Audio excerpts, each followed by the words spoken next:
एक गांव में कुसुमलता नाम की एक विधवा बूढ़ी औरत रहा करती थी।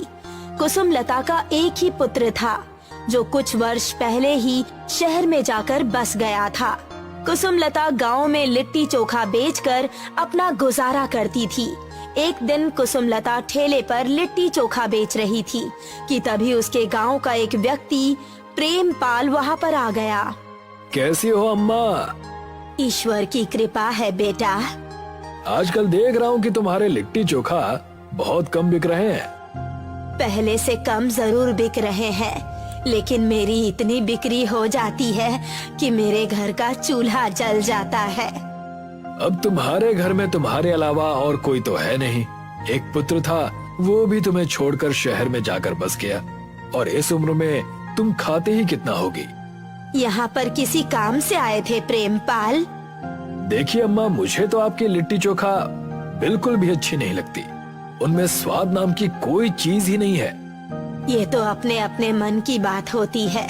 किसी किसी को मेरे हाथ के बने हुए लिट्टी चोखा बहुत पसंद आते हैं। अम्मा, मैं आपको यहाँ पर ये बताने आया हूँ कि कल आपके ही बगल में एक और ठेला लगेगा। मैं तुम्हारी बात का मतलब समझी नहीं प्रेमपाल। शहर से मेरा भतीजा अज्जू बहुत अच्छी लिट्टी चोखा की रेसिपी सीख कर आया है। कल से वो आपके बगल में ठेला लगाकर खड़ा रहेगा। आप उसे देखकर चिल्लाना शुरू ना कर दें, इसीलिए पहले ही मैं आपको बताने आया हूँ। मैं भला उसे देखकर क्यों चिल्लाऊंगी? ईश्वर हर किसी के नसीब का देता है। मेरे नसीब में जितना लिखा होगा वो मुझे जरूर मिलेगा। कुसुमलता की बात सुनकर प्रेमपाल मुस्कुराता हुआ वहाँ से चला गया। प्रेमपाल अपने घर के दरवाजे तक पहुँचा ही था कि तभी दरवाजे पर ही गांव का मुखिया उसे मिल गया। अरे क्या बात है मुखिया जी, ऐसा क्या खास काम पड़ गया कि आज आप मेरे घर पर पधारे हैं?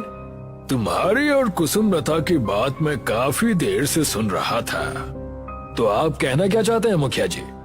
तुम तो जानते हो कि मैं हमेशा की तरह तुम्हारी ही साइड लूंगा। मुझे आपसे यही उम्मीद थी मुखिया जी। बात वो नहीं है प्रेमपाल, बात ये है कि अगर कहीं कुसुमलता मदद के लिए मेरे पास आई तो मैं उसे मना नहीं कर पाऊंगा। मुझे मजबूरन तुम्हारे भतीजे अज्जू को वहाँ से ठेला हटाने के लिए मना करना पड़ेगा, क्योंकि कुसुमलता पिछले 20 वर्षों से वहीं पर ठेला लगाकर खड़ी हो रही है। तो फिर मैं अभी तक समझ नहीं पा रहा हूँ कि आप किसकी साइड हैं, मेरी साइड या उस बुढ़िया की साइड? मैं तो हमेशा तुम्हारी ही साइड हूँ प्रेमपाल। बस तुमसे यहाँ सिर्फ यही कहने आया हूँ कि हमेशा की तरह चुनाव में इस बार मेरा विशेष तौर पर ध्यान रखना। चुनाव का आधा खर्च तुम्हें करना होगा। ये भी कोई पूछने की बात है? मैं आपसे वादा करता हूँ कि इस बार के मुखिया के चुनाव में आधा खर्च मैं करूँगा। मुखिया खुशी खुशी वहाँ से चला गया। अगले दिन अज्जू कुसुमलता के बगल में ठेला लगाकर खड़ा हो गया। अज्जू ने अपना ठेला बहुत अच्छी तरह से सजाया था। एक व्यक्ति अज्जू के पास आकर बोला, अरे भैया, इस ठेले में कौन सा व्यंजन रखा हुआ है? ये शहर का लिट्टी चोखा है, खाकर आपको मजा आ जाएगा। लिट्टी चोखा तो हमारे गांव की कुसुमलता भी बनाती हैं, लेकिन वो थोड़ा अलग तरह का दिखता है। ये शहर की नई रेसिपी का बना हुआ लिट्टी चोखा है। एक बार खाओगे तो बार बार यहीं पर आओगे। तो फिर जल्दी से 1 प्लेट लिट्टी चोखा बनाकर मुझे दे दो। अज्जू ने लिट्टी चोखा उस व्यक्ति को दे दिया। उस व्यक्ति को वो बहुत पसंद आया। वो लिट्टी चोखा खाकर वहाँ से जाने ही वाला था कि तभी अज्जू उस व्यक्ति से बोला, अरे बात तो सुनिए, आपने ये तो बताया ही नहीं कि लिट्टी चोखा आपको लगी कैसी? बहुत स्वादिष्ट, मजा आ गया।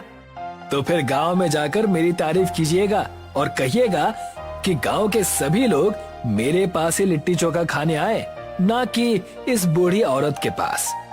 अज्जू की बात सुनकर वो व्यक्ति मुस्कुराता हुआ वहाँ से चला गया। कुसुमलता ने अज्जू की ओर देखकर कहा, ये गलत बात है बेटा। तुम लिट्टी चोखा अच्छा बना रहे हो, इसमें कोई शक नहीं है, लेकिन तुम्हें मेरे लिट्टी चोखे को बुरा कहने का कोई अधिकार नहीं। मैं जानता था कि तुम जरूर मुझसे लड़ाई करोगी। प्रेमपाल चाचा ने मुझे सब कुछ बता दिया था। मैं तुमसे झगड़ा नहीं कर रही, तुम सारे गांव में अपने लिट्टी चोखे की तारीफ कर रहे हो और मेरी बुराई कर रहे हो। मैं तो ऐसे ही आपकी और आपकी लिट्टी चोखा की बुराई करूंगा। आपको जो करना है कर लीजिए।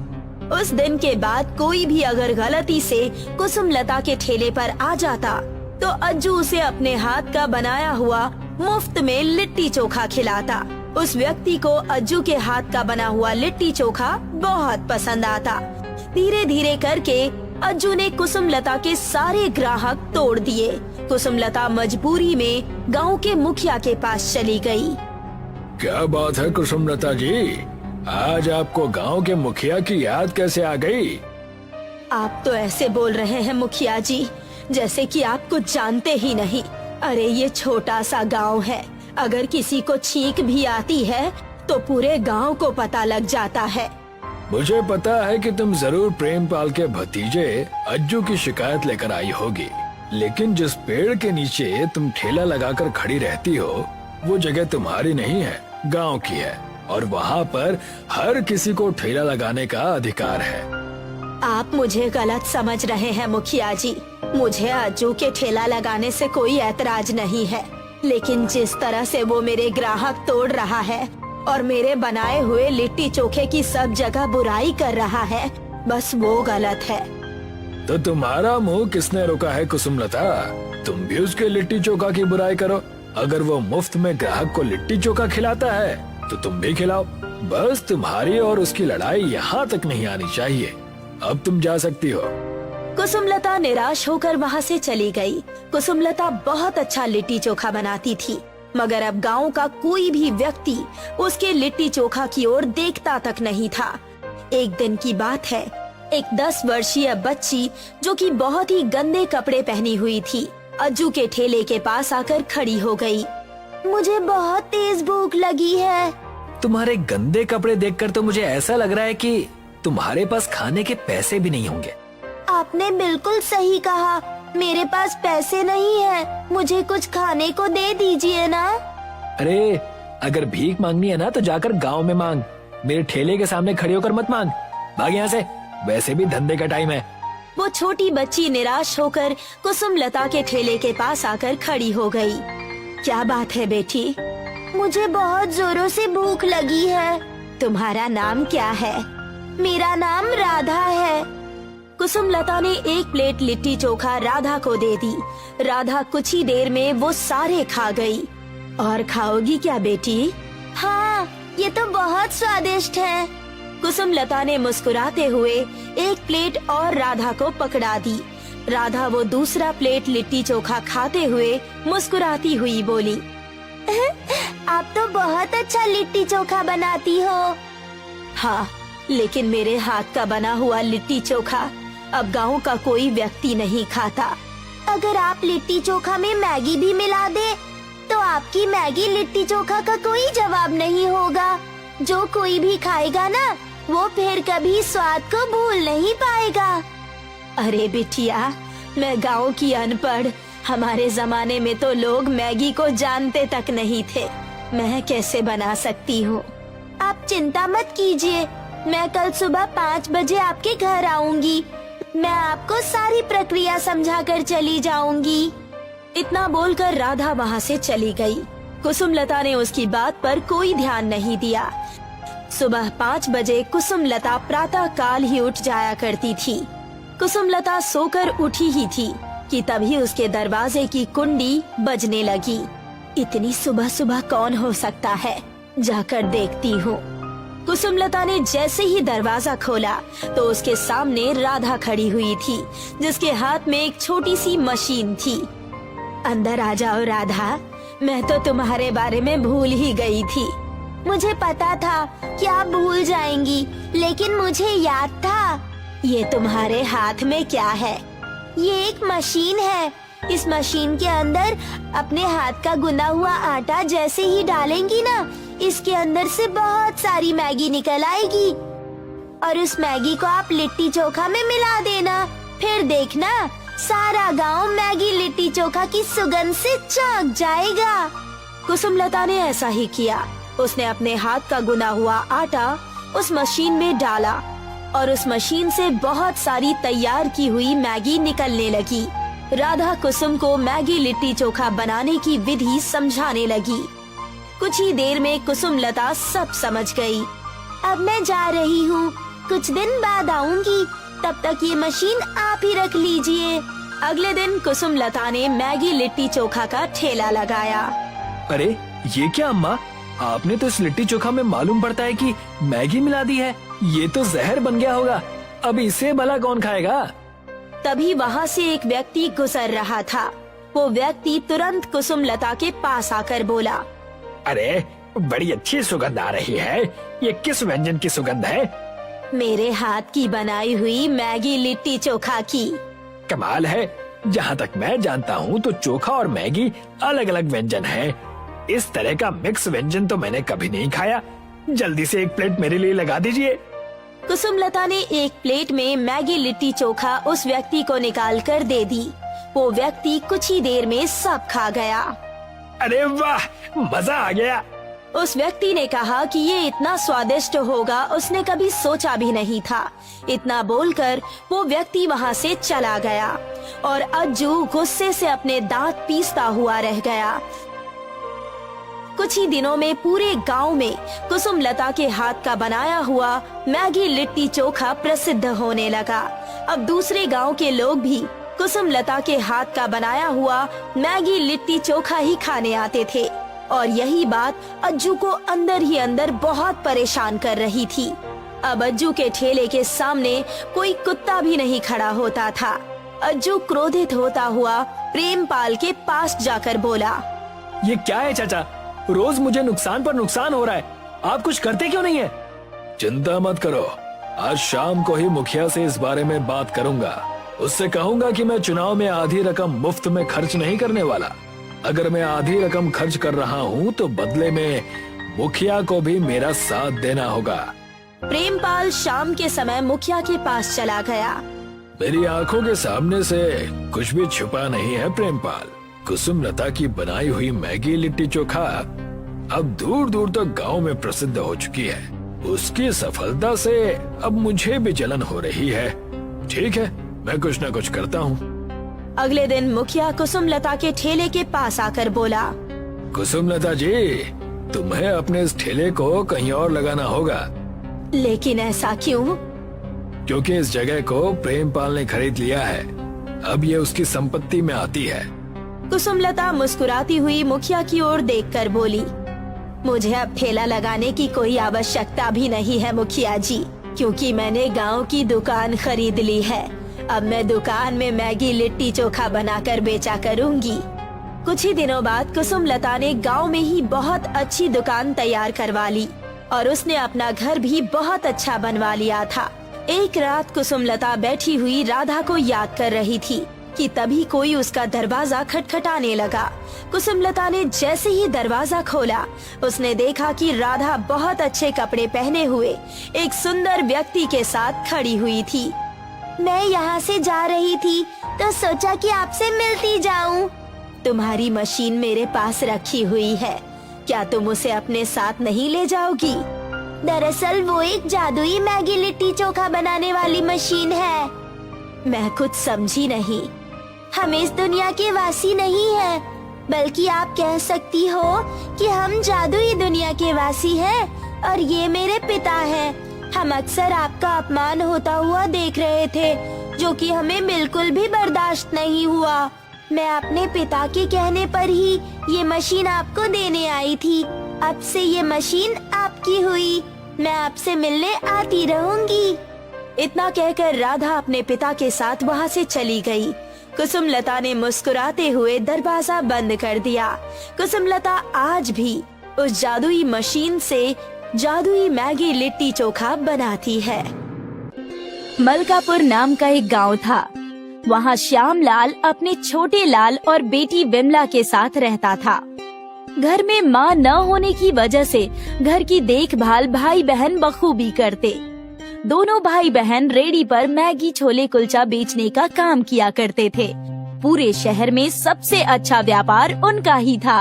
बस समस्या ये थी कि विमला का पति उनका व्यापार हथियाना चाहता था और इसी बात से छोटे लाल और केशव में हमेशा ही अनबन हुआ करती थी। बिमला, ओ बिमला, मैं कब से कह रहा हूँ हम भी अपनी दुकान खोल लेते हैं। कब तक तुम अपने परिवार की दुकान में गधा मजदूरी करती रहोगी? आपको तो सिर्फ पैसा ही दिखता है, ये नहीं कि हमारे व्यापार में मदद करे। सुबह हुई नहीं कि आपका हर चीज में पनौती लगाना शुरू। विमला के डांटते ही केशव वहाँ से चला जाता है, लेकिन उसी समय छोटे लाल ने सारी बातें सुन ली और विमला से कहने लगा, दीदी, अगर जीजा जी चाहते हैं कि आप अपना व्यापार खोल लें, तो आपको वो खोल लेना चाहिए। आप क्यों हर दिन उनके ताने सुनती हैं? व्यापार तो व्यापार होता है, चाहे आप करें या मैं। तुम भी इनकी बातें सुनकर नाराज हो जाते हो। मैं समझती हूँ कि तुम्हें बुरा लगता है, लेकिन मैं अपने परिवार का साथ छोड़कर कहीं नहीं जाने वाली। मैगी छोले कुलचा इतना प्रसिद्ध था कि उनकी दुकान हमेशा ही भरी रहती और इस बात की खबर केशव को थी। वो चाहता था कि अपना व्यापार खोलकर विमला की मदद से धनवान हो जाए। आ गई तुम। कैसा व्यापार गया आज का? हमेशा की तरह अच्छा ही गया होगा। मैं अभी भी कह रहा हूँ तुमसे। मैंने तुम्हें 1000 बार समझाया है, मुझसे बेफिजूल की बातें मत किया करो।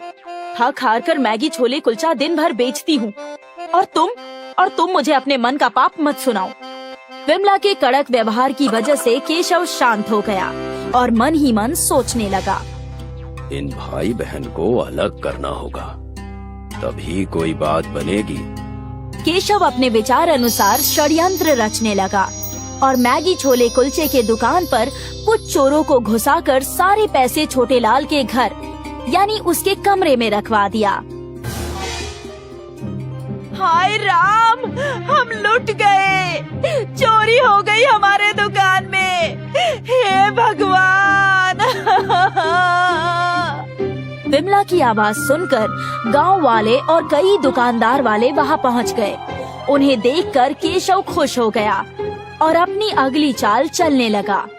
क्या हो गया भाग्यवान, इतनी परेशान क्यों हो?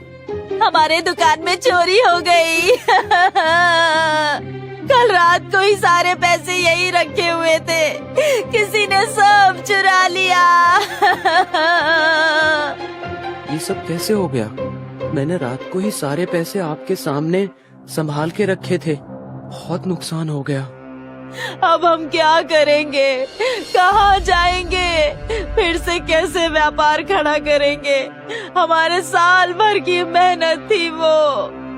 मौके का फायदा उठाकर केशव ने कहा, मैंने छोटे लाल को कुछ पैसे घर ले जाते हुए देखा था, शायद उसने ही घर रखे हो। मुझ पर इल्जाम मत लगाओ, मैं अपनी दुकान से चोरी क्यों करूँगा? चाहो तो मेरे कमरे की तलाशी ले लो। जब किसी की नीयत खराब हो जाती है तो उसका कोई भरोसा नहीं होता। केशव के इल्जाम से छोटे लाल क्रोध में आकर सबको अपने घर की तलाशी लेने के लिए कहता है और वहां जाते ही छोटे लाल चौंक जाता है। छोटे लाल देखता है कि सारे पैसे उसके घर में ही हैं। पैसों को देखकर उसकी बोलती बंद हो जाती है और उसी समय केशव बोलता है, देखा, मैंने कहा था ना, घर का भेदी ही लंका दहन करता है। लेकिन मैंने कोई चोरी नहीं की है, ये सरासर बेईमानी है। बस छोटे बस, तुझे जो करना था तूने कर दिया, अब कोई रिश्ता नहीं रखना मुझे तुझसे। विमला और केशव वहाँ से चले जाते हैं। मुझे तो यकीन ही नहीं हो रहा है, छोटू ऐसा कैसे कर सकता है? हम अपना मैगी छोले कुलचे का व्यापार शुरू कर देंगे और वो भी बिना किसी के मदद के। मैं तो पहले से ही कह रहा था तुम्हें कि ऐसा करो, लेकिन तुम हो कि सुनती ही नहीं हो। अगले ही दिन से केशव और विमला ने अपने मैगी छोले कुलचे का गाड़ी लगाना शुरू किया। उस दिन छोटे लाल ने अपना दुकान नहीं खोला। केशव और विमला की खूब बिक्री हुई। मैं भी हार नहीं मानने वाला, मैं कल से मैगी छोले कुलचे की दुकान शुरू कर दूंगा। अगले दिन छोटे लाल ने अपनी दुकान खोल दी। छोटे लाल की पुश्तैनी दुकान होने की वजह से उस दिन सिर्फ उसी की बिक्री हुई। दूसरी तरफ विमला और केशव का व्यापार कुछ खास नहीं हुआ। छोटे लाल की दुकान अब भी हमसे ज्यादा चल रही है। इसका कुछ तो करना पड़ेगा हमें। अरे तो क्या गायब कर दोगे उसे? आप तो उसके पीछे ही पड़ गए हो। पता नहीं उसने आपका क्या बिगाड़ा है। कुछ दिन ऐसे ही बीत गए और छोटे लाल के व्यवहार की वजह से उसके मैगी छोले कुलचे बहुत बिकते थे। केशव ने छोटे लाल को मार डालने की साजिश रची। उसने टैक्सी ड्राइवर को कुछ पैसे दिए और उसे कहा कि सुबह जब छोटे लाल दुकान खोलने के लिए आएगा तब उसे अपनी टैक्सी से उड़ा देना। काम हो जाएगा, बाकी के पैसे काम होने पर दे देना। दूसरे दिन जब छोटे लाल दुकान खोलने जा रहा होता है, टैक्सी ड्राइवर उसी वक्त अपनी गाड़ी तेज रफ्तार से चलाकर उसकी तरफ आता है और उसे जान से मारने ही वाला होता है कि तभी रोड पर विमला आ जाती है। विमला को खतरे में देखकर छोटे लाल कूदकर उसकी जान बचा लेता है। छोटे लाल उस टैक्सी ड्राइवर को पकड़ लेता है और उससे पूछताछ करने लगता है। ये सब तूने जानबूझकर किया ना? मुझे मारो मत। मुझे पैसे तुम्हारे जीजा ने तुम्हें मारने के लिए दिए थे। गलती से तुम्हारी दीदी बीच में आ गई, मुझे जाने दो। सारी सच्चाई उनके सामने आ जाती है और केशव की चोरी पकड़ी जाती है। विमला केशव को अपने घर से निकाल देती है और अपने भाई छोटे लाल के साथ फिर से मैगी छोले कुलचे बेचने का व्यापार शुरू कर देती है। हमेशा की तरह उनका व्यापार बहुत अच्छा चलने लगता है और दोनों भाई बहन अपने पिता श्यामलाल के घर खुशी खुशी रहने लगते हैं। मधुमती के 2 बेटे थे, अजय और विजय। अजय की शादी प्रज्ञा से हुई थी और विजय की शादी संध्या से। प्रज्ञा घर की बड़ी बहू होने के सारे कर्तव्य निभाया करती थी, पर फिर भी अक्सर प्रज्ञा की बेइज्जती हुआ करती थी क्योंकि वो पढ़ी लिखी नहीं थी। मधुमती, तेरी बड़ी बहू तो बहुत स्वादिष्ट खाना बनाती है। बस खाना ही बनाती है, बाकी कुछ इसके बस का नहीं। क्या मतलब? अब क्या बताऊं? मेरी बड़ी बहू अनपढ़, कहीं कुछ पढ़ने बोल दो तो इसकी नानी मर जाए। ये तो ऐसी ही है। तू उसको छोड़, मेरी छोटी बहू से मिल, संध्या। ये ग्रेजुएट है और नौकरी भी करती है। अच्छा है। मालती को बुरा लग रहा था कि मधुमती खुलेआम प्रज्ञा की बुराई कर रही थी। एक दिन की बात है, अजय और विजय घर लौटे। वो दोनों बहुत टेंशन में लग रहे थे। क्या हुआ? तुम दोनों की शक्लों पे 12 क्यों बजे हैं? नगर पालिका से नोटिस आई है कि हमारा घर इल्लीगल है और जल्दी वो हमारा घर तोड़ने वाले हैं। हम तो सालों से यहाँ रह रहे हैं, तो ये घर इल्लीगल कैसे होगा? पता नहीं माँ, कुछ समझ नहीं आ रहा। और बस तब से अजय और विजय के कोर्ट के चक्कर शुरू हो गए। कुछ महीने बीत गए, आखिर कोर्ट ने फैसला कर ही दिया। आप लोग का घर इल्लीगल है और नगर पालिका जल्दी उसे तोड़ देगी। ये सुनते ही मधुमती के पैरों के नीचे से जमीन खिसक गई। सारे घर वाले परेशान हो गए और अगले ही दिन विजय अजय के पास आया। भैया, मुझे कंपनी की ओर से एक फ्लैट मिला है। ये तो बहुत अच्छी बात है, पर फ्लैट थोड़ा छोटा है, उसमें हम सब एक साथ नहीं रह सकते। इसलिए हम सोच रहे हैं कि मैं और संध्या शिफ्ट हो जाते हैं। अजय समझ गया था कि विजय अब अलग होना चाहता था। उसने बिना कुछ बोले ही हामी भर दी और अगले ही दिन विजय और संध्या घर से चले गए। अजय ने एक घर किराए पे ले लिया और दूसरी ओर उसे जॉब से निकाल दिया गया। अजय बहुत ही बड़ी दुविधा में था। आप क्यों रो रहे हो? ये मुसीबत तो खत्म होने का नाम तक नहीं ले रही। एक के बाद एक बढ़ती ही जा रही है। मुझे जॉब से निकाल दिया गया। ये सुनकर प्रज्ञा भी हैरान हो गई, पर उसने अजय को दिलासा दिया। कोई बात नहीं, आप चिंता मत कीजिए, आपको पहले से भी अच्छी नौकरी मिल जाएगी। पर किराया भी तो देना पड़ेगा ना। इतने सारे खर्चे कब तक कैसे चलाऊंगा? हम दोनों मिलकर कुछ कर लेंगे। हम दोनों क्या ही कर सकते हैं? मैं खाना बना सकती हूँ, आप बेच सकते हैं। कोई काम बड़ा या छोटा नहीं होता। अगर हम दोनों मिलकर कोशिश करें तो इन सारे संकटों से बाहर निकल सकते हैं। तुम ठीक कह रही हो। प्रज्ञा ने सारी बातें अपनी सास मधुमती को बताई। तुम ठीक कह रही हो बहू, मुश्किल के समय हम सबको मिलकर सामना करना चाहिए। पर हम क्या खाने की चीज बेच सकते हैं? बाजार में तो सब कुछ पहले से बिकता है। हम कुछ ना कुछ अलग ढूंढ ही लेंगे। चलिए बाजार देख कर आते हैं। प्रज्ञा अजय को अपने साथ बाजार ले गई और वो लोग हर खाने की रेडी देखने लगे। चाट, भेलपुरी, फ्रैंकी, मैगी, पराठे, सब कुछ तो पहले से ही बिक रहा है। क्यों ना हम इन दोनों चीजों को मिला दे? क्या मतलब? मतलब अपने मैगी फ्रैंकी तो खाई है ना, उसमें फ्रैंकी और मैगी एक साथ है, वैसा ही कुछ। तो अब क्या हम मैगी पराठे बेचें? वैसे आइडिया बुरा नहीं है, सस्ते में बन भी जाएगा और बहुत बिकेगा भी। सच्ची? प्रज्ञा ने दुकान से कुछ मैगी के पैकेट्स खरीद लिए। प्रज्ञा ने मैगी बनाई और फिर उस मैगी को पराठे के आटे में भर के उसके पराठे बनाए। सासू माँ, चक्कर बताइए कैसा बना है? मधुमती ने एक पराठा खाया। वाह बहू, ये तो बढ़िया है, बहुत खूब। प्रज्ञा ने एक पराठा अजय को भी दिया। अजय तो बड़े चाव से पराठा खा रहा था। क्या हुआ, आपने बताया नहीं कि कैसा बना है? बढ़िया, एक और मिलेगा। प्रज्ञा ने अपने पति और सास को और मैगी के पराठे खिलाए और खुद भी खाया। सबको उसके मैगी के पराठे का आइडिया अच्छा लगा। अगले ही दिन प्रज्ञा ने बाजार में मैगी पराठे का स्टॉल खोल दिया। दीदी, ये मैगी पराठा क्या है? मैगी और पराठा का मिश्रण, खाकर तो देखो, बहुत स्वादिष्ट होता है। ठीक है, एक मैगी पराठा दे दीजिए। प्रज्ञा ने उस लड़के के लिए एक मैगी पराठा बनाया। उस लड़के ने वो चखा और उसके चेहरे पे मुस्कान आ गई। ये तो तूफान है, ऐसा पराठा मैंने कभी नहीं खाया, बिल्कुल नहीं। उस लड़के की बात सुनकर कई और ग्राहक प्रज्ञा के ठेले पर मैगी पराठा खाने आए। प्रज्ञा मैगी पराठे बनाए जा रही थी और अजय ग्राहकों को देकर पैसे ले रहा था। सुबह से शाम तक दोनों थक गए और फिर अपने घर लौटे। क्या हुआ?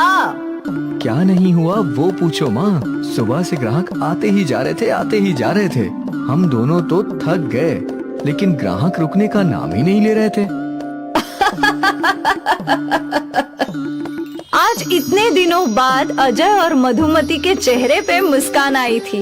अब उन्हें उम्मीद की किरण दिख रही थी। अगले दिन प्रज्ञा के स्टॉल खोलने से पहले ही ग्राहक खड़े थे। प्रज्ञा धड़ाधड़ मैगी पराठे बनाए जा रही थी और ग्राहकों को देते जा रही थी। अगले कई दिनों तक ये सिलसिला ऐसे ही चलता रहा। प्रज्ञा और अजय अपनी आमदनी देखकर हैरान थे। हमारी एक दिन की कमाई मेरे आधे महीने की पगार की इतनी है प्रज्ञा। सोचा नहीं था कि कभी इतना कमा पाऊंगा। अब तीनों खुश थे। जल्द ही प्रज्ञा ने काम पर कुछ और लोग रख लिए। ग्राहकों की संख्या बढ़ती जा रही थी और साथ ही उनका मुनाफा। बस 6 महीने में प्रज्ञा और अजय ने नए घर का डाउन पेमेंट दे दिया और वो लोग अपने नए घर में आ गए। मैंने हमेशा तुझे कम समझा है, ये सोचकर कि तू पढ़ी लिखी नहीं है, क्योंकि मैं नहीं जानती थी कि तू क्या है। तेरा हुनर और इच्छा पढ़ाई लिखाई से बढ़कर है बेटा। तू अजय की मदद करना चाहती थी और तूने कर दिया। मुझे तुझ पर बहुत गर्व है। प्रज्ञा की सास ने आज पहली बार उसे गले लगाया। ये दिन प्रज्ञा के लिए यादगार था। एक किराए के घर से वो अपने खुद के घर में आ पहुँचे और ये सब प्रज्ञा के मैगी पराठे की बदौलत।